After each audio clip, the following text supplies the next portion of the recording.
Hello, everybody, and welcome to this week's podcast for May 20th, released on the 21st here. My name is Miles Clark. I'm joined by good friend and colleague, Joseph. Joseph, how you doing? I'm good. Hopefully the people are getting used to us. I know, we're coming back. We've been doing the podcast quite a lot recently together, but Well, it's been good, right? leave it down in the comments if you want to see someone else. We're if we're bored Yeah, or get anything like rid that. of these guys. Dang. But technically our last podcast of spring, right? We're moving into, well, maybe technically, I don't know. Memorial Day is typically like the unofficial start to summer, Yeah. right? Yeah. So what are you doing? Anything fun? Going out to the Northern Neck with my Mm. in-laws. Unfortunately, the weather doesn't look like it's going to be too good. I know. Why on our days off, does it always just have to be raining? For context, here in Richmond, it looks like it's going to be raining for like starting tomorrow For like a week for like straight. a week straight, of Yeah. course, right? And you got friends, oh, let's go to the pool, let's do something like that. But of course, to no avail. But hopefully, regardless, we hope everyone has wonderful plans. We hope wherever you are listening, the weather's holding up for you a little bit. And we can all just kind of usher in the summer with a great, nice long weekend. Though now we can move into the real fun stuff, that being market movement. We got a good podcast planned out for you today, but we can start with talking about, how markets have reacted over the course of the last week. As you and I have had maybe 2 or 3 podcasts together for the last month or so, markets have been mostly going up. We saw markets take a bit of an exhale over the last week, right? The S&P 500 off around 65 basis points there. The average S&P 500 stock through SPX EWI off around 1.15% for the week. Gold off around 3.5%. Small caps taking it on the chin. They're off around 3.5%.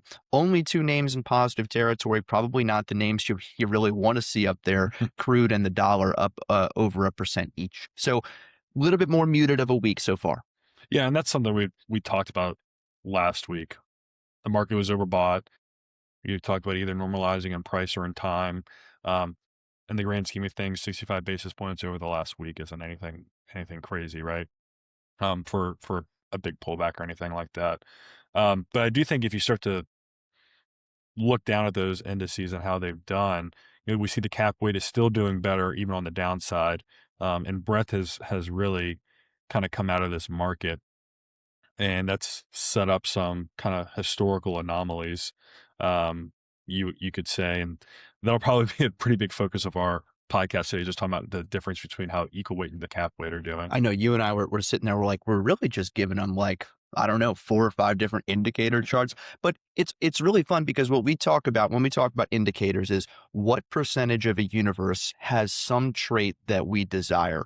And the fun thing about indicators is that oftentimes, or not oftentimes, but sometimes participation and performance can diverge, right? So typically speaking, you would expect to see, performance rising or performance going up as well as participation going up. Sometimes that isn't always the case. And you put together a really good piece, which I'm going to share my screen together now, talking about the historic instances of, hey, the S&P 500's around highs, but participation has dropped off a little bit, right? Yeah.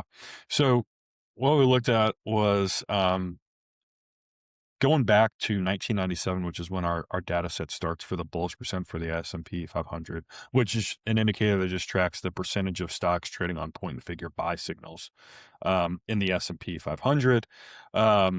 This is only the 3rd time we were able to hit an all-time high with the BPSPX below 50% or less than half the stocks in the S&P trading on point and figure buy signals. The other 2 times were June 1998 and then December 1999. So last week we talked about how we don't want to draw too many comparisons to the dot-com bubble, but they kind of just keep happening naturally. Great, right? I mean, Yeah. what could go wrong, right? Yeah. Pretty interesting time periods here. Actually, all 3 times, the BPSPX was in O's when this happened. So that means we're at all-time highs. We're reaching all-time highs, and then breadth started to really decline at all-time highs. And this is based off closing all-time highs. So it's just an interesting backdrop. And we've talked about how this market's been narrow the last few years, but at least this run recently, it's about the narrowest it's been at all-time highs in a really long time. And just for context, the thing that we've got on screen, the chart we've got on screen right now is that BP. I was looking at it for a second. I was like, man, Joseph, I don't know what you're talking about. It looks like we're over on the right. It looks like we're up near 66%. But point being, this is between 98 and 2001. So this is not a current BP reading. Like you mentioned, that BP reading is much lower than what it looks like on the far rightmost column here. So we are seeing more of kind of that intermediate term picture wane a little bit. Do you want to talk about performance post this, or Yeah, I mean, we can, because I think it's interesting. Pretty small data set when you only have two prior occurrences to right? make any, big predictions on. But, what we did see, 1 month return the prior two times was actually, you know, up. Now the 3 month return was quite negative across both instances. In 1998, the 3 month forward return after that June occurrence, we were down about 10%. In December of 1999, we were down about 3.5%. Now in 1998, we ended up bouncing back and we ended up over 60% 1 year out. However, December 1999, many of you probably guess, not so good on a long-term basis. We were down about 8% 1 year later, and really the next, you know, 5 years or so, we're not great for the market. Right. Well, and and you sit here and you say, well, like you said, this is only a two occurrence instance, so we're certainly in rare air. But I do want to at least mention, we sent this into our chat with senior portfolio manager John Lewis, and he was looking at one of these instances, and he said, well, yeah, the market was down, but it actually kind of worked out that high momentum stuff still worked pretty well, right? Because it was able to kind of hold on to the winners and avoid the losers. So all that to say, remember, when we're looking at this, momentum is a self-correcting factor. Just because the market is down doesn't necessarily mean that momentum is going to be in those things. Yeah. So keep that in mind as you're kind of moving through the year. Obviously, participation waning is a concern because something has to give eventually, but that doesn't necessarily mean that momentum has to turn. I think it's Yeah, exactly. And I think that the big thing is too is how concentrated the market is nowadays. I mean, we've said it plenty of times over the last couple of years where breadth has been really bad or poor, and the market just kind of keeps marching along because the top 10 stocks make up 40% of the S&P 500. So if those 10 stocks are doing well, it can kind of carry the index without the rest doing much of anything. Right. Well, and we'll talk about, I saw some crazy stat the other day, and you and I were going back and forth. It was like in 2023 or something like that, semis made up like some, 6% portion of the S&P. And I'm probably butchering this quote, so do not quote me on it. But it was like 6% of the S&P, and now in 2026, here we are sitting here, and they're like 24% of the S&P 500. I think it's around 20%. Yeah. It's pretty crazy. And a lot of that gain has come in the last like month and a half. Right. Oh yeah. Yeah. So it's been a wild ride. Obviously this is going to come out after Nvidia's earnings this evening. Nvidia makes up almost 8% in the S&P 500 now. Yeah, we were sitting there like, should we talk about Nvidia? Should we not talk about Nvidia? And it's like, it'll be stale. No matter which way we try to push it, it'll be stale. And this is the type of thing that it's going to move markets, right? I mean, this whole run up, we've been saying, we're going to probably make the argument, yeah, semiconductors, an overbought asset can just get more overbought when Nvidia comes and knocks it out of the water, or right, they don't come up with expectations, or their guidance isn't good, and we'll say, oh, well, we knew, it was so overbought. Yeah. But here we're pulling up the bullish percent, talking about more participation, the bullish percent for the semiconductor sector specifically. So now instead of the S&P 500, we are now looking at BP Semi, now calculating the percentage of semiconductor stocks that are trading on point and figure buy signals. Now, this is quite an interesting chart if you look at it. So just talking us through the mechanics of the P&F chart first, we had gotten up to a chart high of around 84% or so. Now, I hadn't done some reading, but that was the highest since we had seen it since 2021. So we were at some major historic participation highs before ultimately now having sunk down below a reading of 50. So we're seeing some turnover in which stocks are on buy signals, right? Which is interesting. Yeah.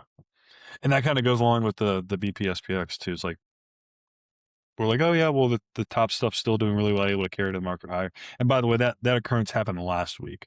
That was May 14th is when we got that all time high with the BPSPX below 50%. So we're Gotcha. about a week removed from that now. But yeah, I mean, it's pretty interesting how hot semis have been and how well they've done, that people haven't talked too much about the deterioration over the last week or so, in terms of, being on, buy signals or above their, 50-day moving averages and things like that. So we'll see what happens here. Obviously, everything was like heavily overbought, so a pullback isn't abnormal by any Right. means. We'll see if this turns into more, I guess. But we are seeing it cool off a bit, kind of Right. across either the broad market or just looking at specifically at semis. Right. And I also think it's important to remember this looks like a particularly precipitous drop here, right? Like, but the point is that stocks don't have to fall when they're, consolidating a little bit off of highs. They don't have to fall that far to return to sell signals when Yeah. they've got a nice little quick level of support.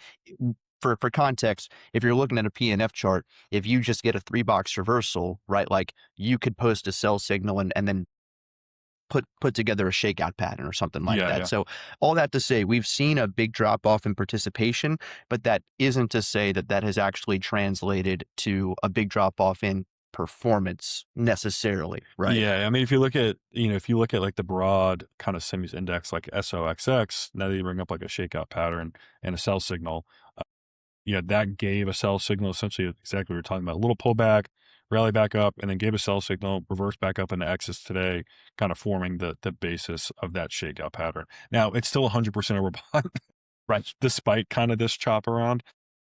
So again, Nvidia earnings are gonna probably drive the market for the Right. next, few percentage points, I would say, broadly speaking. Yeah, so there's that sell signal, right? Like you would that although SOX isn't included in, like the BP semis, Yeah. right? It's easy if you're looking at the screen now to see, hey, we violated that level. But obviously, you look at stocks, and this wasn't our chart for the day, right? But still strong 5.96 fund score. This is an area of the market that still's got a lot of relative strength in it. The only gripe, which we've been hitting on for the last what seems like 5 months at this point, is just that we're overbought in the near Yeah, term. I mean, I don't know if you would say, I Not mean, it's the not fun. run's been crazy, but this since April, really. I'm just I exaggerating. so the thing is on this chart too, there's not much tested support. I mean, you have 435 right down there, which is support, but it hasn't been tested. And then below that, I mean, you got a lot of air, right? Right.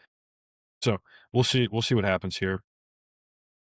In any case, I think we'll probably get probably end up getting a big move, one way or the other.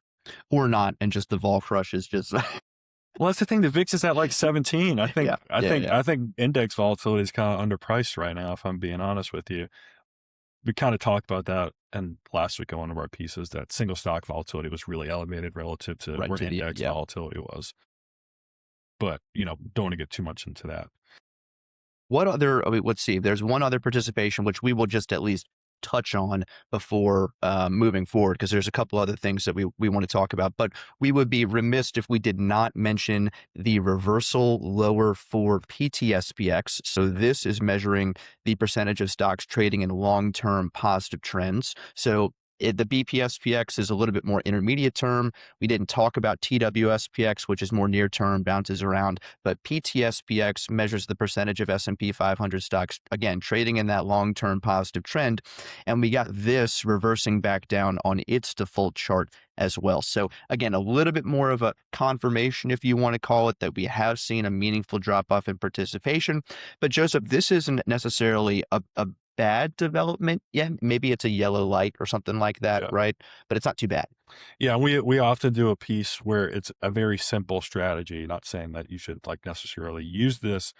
But you know, a majority of the market's positive returns have come when the PTSPX is above 50%. Right. When we get below 50%, that's kind of where you get these really bad market environments. Now, the last few times that it's dropped below 50% have Of been course. relatively short lived, It right? hasn't worked.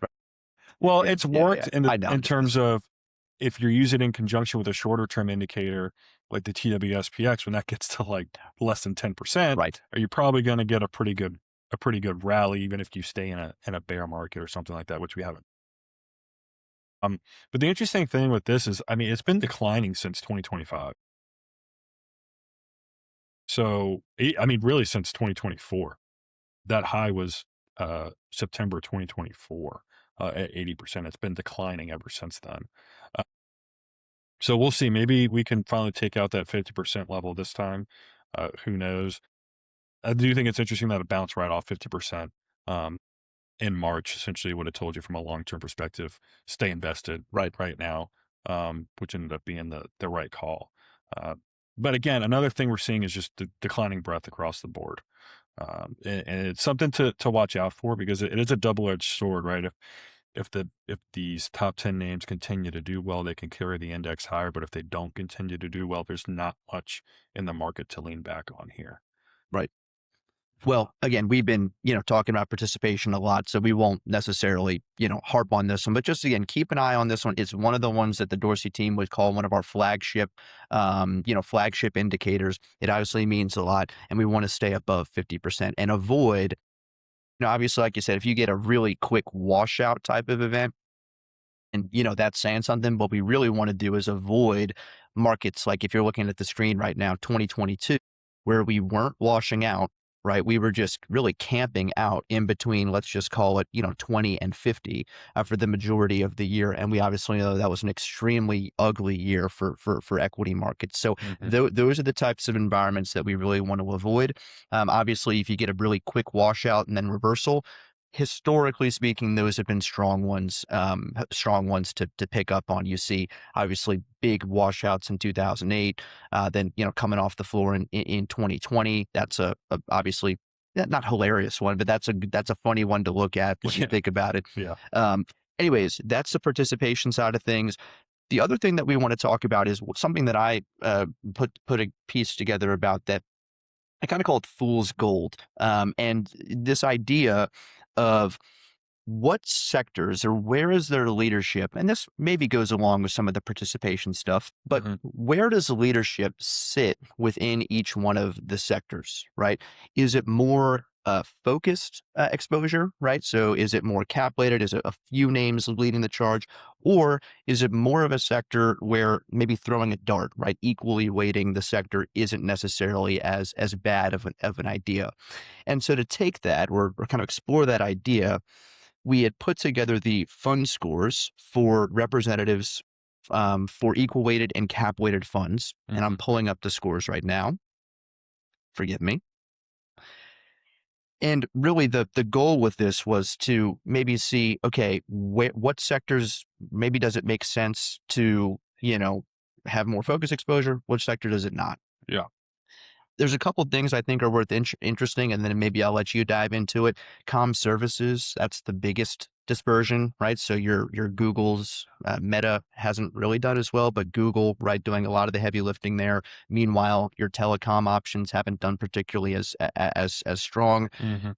Utilities, right? They're the other way, right? Where it's paid a little bit more in terms of fund score to have equal exposure over cap weighted exposure. And then the third one would be technology. For as much as we've harped on the dispersion between semis and software, equal weight and cap weighted technology both score pretty strongly. Again, remember that fund score goes from 0 to 6. There, Yeah. I just rambled. So hopefully No, there's yeah, enough you're there. good. No. And I think one thing to also talk about too is like what we use for the representatives for these is Hmm. primarily large cap stuff. Very good point. Um, Yes. this was exclusively looking at whether cap weighting stocks within the S&P 500 or equal weighting stocks within the S&P 500. I think if you had like the small caps in there as well, that probably definitely favors large caps. Yes. Yes. Right. And then the other thing with fund scores is too, we have like a limit to how high or low they can go also. So something like technology where, yeah, it's top heavy, right? But it's done so well, um, broadly speaking, that those scores are just really elevated, Right. right? Still, I think it's important to watch the breadth within these individual sectors, especially when you're kind of in a stock picking mode within some of these sectors. Usually if you have a pretty good equal weight market, it can be a better stock picking Right. environment within that sector, right? Yes. And the reason why I called it fool's gold was because, using or understanding, okay, well, within consumer staples, right, it looks like the cap weighted exposure will probably suit me better here. But the fund score system or a matrix if you want to do that on the platform too. But the fund score system allows you to compare on an equal playing field sectors against each other. So, Hmm. yeah, sure, you might be able to say consumer staples, I want to have cap weight exposure, but do I want to have consumer staples exposure at all? Right. I Yeah. mean, and that's maybe a compliance thing. Maybe you've got to have some staples or something like that. But all that to say, right, the fund score system allows you to say, well, you know, Staples scores worse than industrials across the board, right? Like maybe that's something. So again, finding the fool's gold of, hey, cap weight looks better on this sector than equal weight, but do I want to have any exposure to that sector at all? Is this fool's gold? Yeah. I think I'm killing the fool's gold No, you're good. You're analogy, good. but No, no. that's kind of the general gist of the idea. So a lot of these, right, when you see the kind of green on the right side of the page, that's going to be cap weighted kind of dominance there. So it looks like in 3, 4, 5, 6 of the sectors, so just over half of the sectors, you see more cap weighted dominance. 5 of the sectors, you see somewhat marginal equal weight kind of leadership there. Yeah. And I can't tell off the top of my head, but I would imagine some of these sectors with less stocks, there's probably less of a difference between the cap weight and the equal weight Mm, too. Um, that's fair. so that's another thing to keep in mind. Okay, let's see how we're doing on time. I've got one other topic. We are at 21. We'll keep it very, very quick. This was just something that I wanted to talk about was, industrials have looked particularly strong this year. One area that looked really strong earlier this year that has rolled over a little bit is the aerospace and defense group. So, Joseph, I didn't tell you we are going to talk about this, but pull up PPA. I'm interested on your read on this specific chart. As I pull up the screen, you still have a technically acceptable fund score, right? And you still got a technically acceptable fund score. You're still within earshot of a lot of support there, Hmm. but you're getting a reversal down lower. You're now get resistance around the middle of the trading band. What are your thoughts? I'd probably have a line in the sand at 160. If we drop below 160, I'm going to go ahead and get rid of it. I'll give it a chance as long as it stays above there and the fund score stays above 3. That that's Okay. that's my take on No, it. that was the whole point. I wanted to kind of surprise you a little bit because this Yeah, is an yeah. interesting one.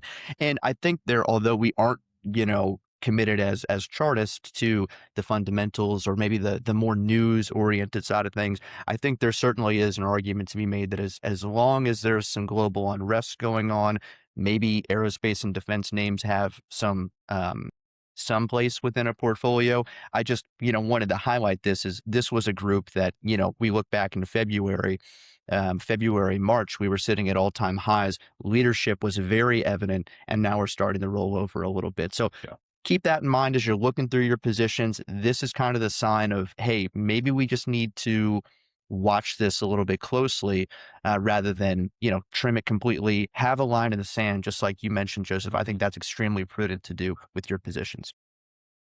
You got anything else?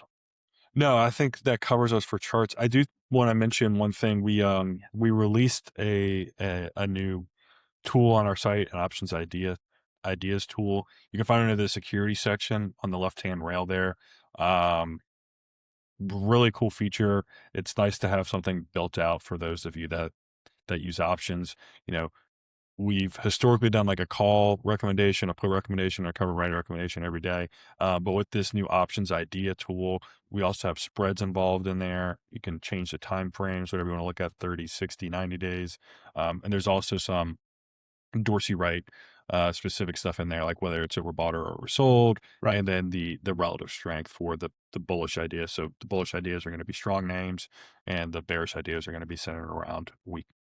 But go ahead and check that out if you haven't already. Yes, and then there's also a webinar that will go into more detail. I mean, we could talk about this for half an hour at least, try to like show you how it all works and everything like that. But if there's any interest in it, whether you are a Dorsey subscriber or not, this is something that that is obviously a new feature of the platform. So there's going to be a link to the webinar down in the description that we can put down there. Feel free to join us. That's going to be next Wednesday. I don't know the date off the top of my head, but next Wednesday, and so feel free to join us for that. Yeah. Okay, well that'll do it. I hope everyone had fun. I certainly did. Let me stop sharing my screen here. I hope everyone has a wonderful, safe week. We will see you again next time, and watch out for NVIDIA after hours.